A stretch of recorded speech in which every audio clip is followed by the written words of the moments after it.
السلام علیکم میرے پیارے دوستوں، بھائیوں، عزیزوں، بہنوں، سب کو منصف اوان ایڈوکیٹ کا لاہور سے السلام علیکم اینڈ گڈ مارننگ۔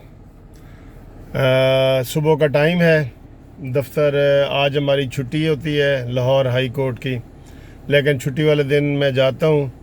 جو ہفتے والا دن ہے نا میرا سیچرڈے از فرینڈز ڈے، تو میں کوئی پرانے دوستوں کو کبھی بلا کے ان سے کبھی کھانا کھاتا ہوں، کبھی کھلاتا ہوں۔ یہ ہفتے والے دن میں نے یہ روٹین رکھی ہوئی ہے۔ تو ابھی میں گھر سے نکلنے لگا ہوں، تو میں نے کہا چلیں آپ سے ایک ویڈیو شیئر کر لوں۔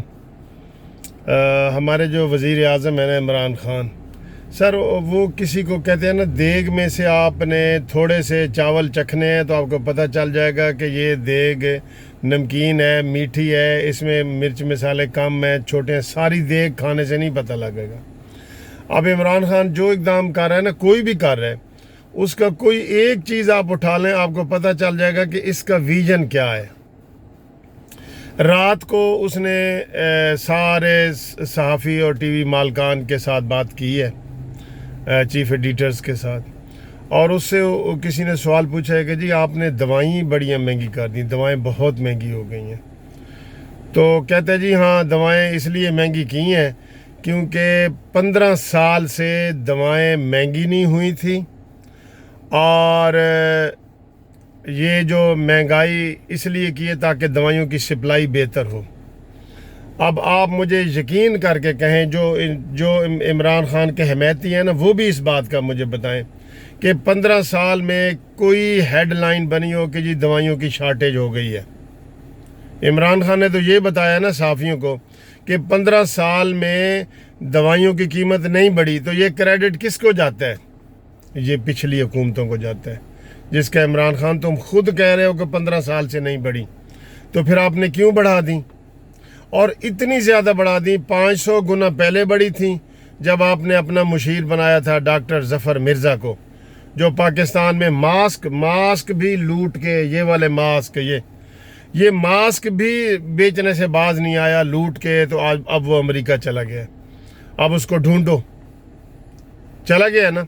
500 گنا تب بڑھی تھی، اور اب 262% آپ نے گورنمنٹ نے بڑھا دی ہیں۔ یعنی کہ مزے کی بات یہ ہے کہ گورنمنٹ نے بڑھائی ہیں، یہ کوئی پرائیویٹ طور پہ نہیں بڑھی، یہ گورنمنٹ نے بڑھائی ہیں۔ تو یہ ظلم جو ہے نا، یہ گورنمنٹ اس طرح کر رہی ہے عوام کے ساتھ۔ کل میں نے آپ کو بتایا، میرے ایک قانونی ٹی وی چینل کے ویور ہیں، انہوں نے جرمنی سے فون کیا ہے کہ جی میں نے والدہ کے لیے دوائیاں لی ہیں، تو 15,000 کی دوائیاں آئی ہیں۔ یعنی کہ جو پہلے 2,000 3,000 کی آئی تھیں، اب وہ 15,000 کی آئی ہیں۔ تو کہتے ہیں اب ہماری برداشت سے باہر ہو گئی ہیں یہ دوائیاں بھی۔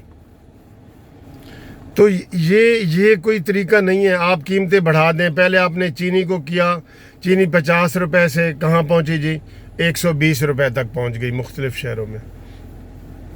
پٹرول کو، چلیں یہ دوائیوں کا مسئلہ آپ کو ہو سکتا ہے آپ کے ویژن میں آیا، ہمارے ویژن میں تو نہیں آ رہا۔ تو کون سی چیز ہے جو تم نے عوام کے لیے سستی کی ہے؟ جتنی حکومتیں ہوتی ہیں، سیاسی پارٹیاں ہوتی ہیں، یہ عوام کی ویلفیئر کے لیے بنتی ہیں۔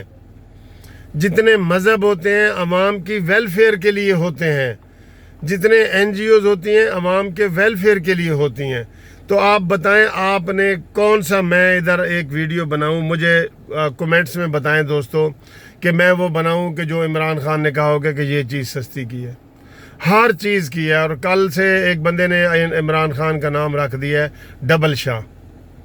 وہ کہتا ہے دیکھ لیں جو چیز ہے وہ ڈبل ہو گئی ہے، پٹرول ڈبل، چینی ڈبل، آٹا ڈبل ریٹ، دوائیاں تو ڈبل ٹرپل سے بھی کتنی زیادہ ہو گئی ہیں۔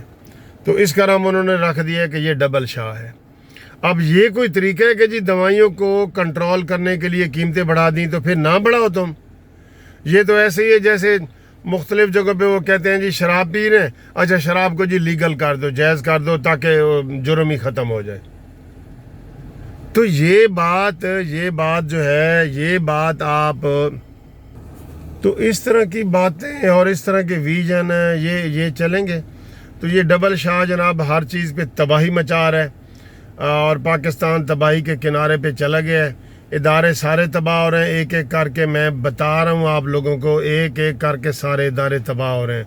آپ کے سامنے پی آئی اے تباہ ہوا ہے، آپ کے سامنے اسٹیل مل ہوئی ہے، ریلوے میں ریکارڈ خسارہ جا رہا ہے۔ یہ جو شیخ رشید ہے نا، یہ سعد رفیق صاحب سے پوچھیں، ریکارڈ خسارے جا رہے ہیں۔ یہ تو جب جاتے ہیں تو پتہ چلتا ہے نا آپ کو، لیکن ہم آپ کو پہلے بتا رہے ہیں کہ ریکارڈ خسارے جا رہے ہیں۔ عمران کا کسی ادارے میں نہیں ہے، کسی ادارے میں نہیں ہے۔ اب ہم کیا کریں؟ ٹھیک ہے۔ اب دوستو مجھ سے کئی بندے یہ سوال پوچھتے ہیں کہ ملک صاحب یہ بتاؤ کہ یہ جائے گا کیسے؟ تو میں ان کو کہتا ہوں کہ جو عمران خان کی پالیسیاں ہیں، جو اس کے اندر باہر کے جو ہے نا، کل اس نے کہا تھا کہ ہمارے کچھ وزیر ایسے ہیں جو خود اپنے ہی گول میں جو ہے نا وہ گول کر دیتے ہیں، اپنی ڈی میں گول کر دیتے ہیں کھیل میں۔ تو یہ انشاءاللہ اپنے بوجھ سے جائے گا، اور یہ خود کہتا ہے کہ مجھے اپوزیشن سے کوئی خطرہ نہیں ہے۔ آپ ایک دن اٹھیں گے صبح اور آپ قانونی ٹی وی چینل کو ایسے لگائیں گے نا، تو وہاں پہ خبر چل رہی ہوگی کہ عمران خان رات کو اپنے ایک پسندیدہ ایم این اے کو ساتھ لے کے لندن فرار ہو گئے۔ اب مجھے آپ بتائیں کہ اس کا پسندیدہ ایم این اے کون ہے؟ یہ آپ کے اوپر ہے۔ تو اس طرح یہ خبر آئے گی، اور یہ ڈپریشن میں جائے گا عمران خان، اور استعفیٰ دے گا، اور بیرون ملک اس نے بھاگنا ہی بھاگ رہا ہے۔ مجھ سے لکھوا لیں آپ، اور یہی ہے، آپ اچانک دیکھیں گے جس طرح مصنوعی طریقے سے یہ آیا ہے۔ وہ ایک درخت ہوتا ہے مصنوعی طریقے سے نا، وہ دنوں میں ایسے وہ بڑا ہو جاتا ہے، دنوں میں ہی تھوڑی سی آواز چلتی ہے نا تو وہ دھڑام سے گر جاتا ہے اور ختم ہو جاتا ہے، کیونکہ وہ مصنوعی طریقے سے سارا کچھ اس کا کیا جاتا ہے۔ تو اسی طرح عمران خان اچانک جائے گا، اور آپ مجھے بتائیں کہ اس کا پسندیدہ وزیر کون ہے جس کو وہ ساتھ لے کے جائے گا۔ ایک ٹی وی شو پہ پروگرام چل رہا ہوتا ہے، وہ کہتے ہیں جی آپ نے چاند پہ جانا ہے، اور وہاں جا کے تو دو آپشن ہیں، کس کو ساتھ لے کے جائیں گے، اور جس کو ساتھ لے کے جائیں گے اس طرح کا ہوتا ہے۔ تو یہ میں بھی آپ کو یہ بتا رہا ہوں کہ ایک وزیر کو وہ ساتھ لے کے چلا جائے گا، اور نہ اس کے کوئی ادھر بچے ہیں، کچھ بھی نہیں ہے۔ جو اس وقت اس کے بچے ہیں وہ کسی کے بچے ہیں، ٹھیک ہے نا جی۔ تو اس لیے آپ تسلی رکھیں، انشاءاللہ بہتر دن آئیں گے۔ انما العسر عسر یسرا، تنگی کے بعد آسانی آنی ہے۔ لیکن یہ جو دوائیوں کی قیمت عمران خان نے بڑھائی ہے نا، قانونی T V channel, Pakistan justice party, Munsif Awan اور آپ سب لوگ، ہم اس کی شدید مذمت کرتے ہیں کہ اب ہمیں جینے کے لیے اتنے پیسے بھی نہیں ہیں کہ ہم دوائی کھا لیں۔ قسم خدا کی، ہمارے پاس دوائیوں کھانے کے لوگوں کے پاس بھی پیسے نہیں ہیں۔ بہت ظلم ہے، یہ اس اضافے کو مسترد کرتے ہیں، فوری طور پہ یہ اضافہ واپس لیا جائے۔ آپ اس چیز کا مطالبہ میرے ساتھ کرتے ہیں نا؟ اور تھینک یو ویری مچ، آپ نے یہ ویڈیو دیکھی، آپ اس کو سبسکرائب کریں، چینل کر بھی رہیں، اور اس کو لائک شیئر اور فارورڈ کریں، اور زیادہ سے زیادہ سبسکرائب کریں۔ میرے اس کی سالگرہ آنے والی ہے، تو میں چاہ رہا ہوں کہ سالگرہ تک 1 لاکھ کا ہدف پورا ہو جائے۔ تھینک یو، خدا حافظ۔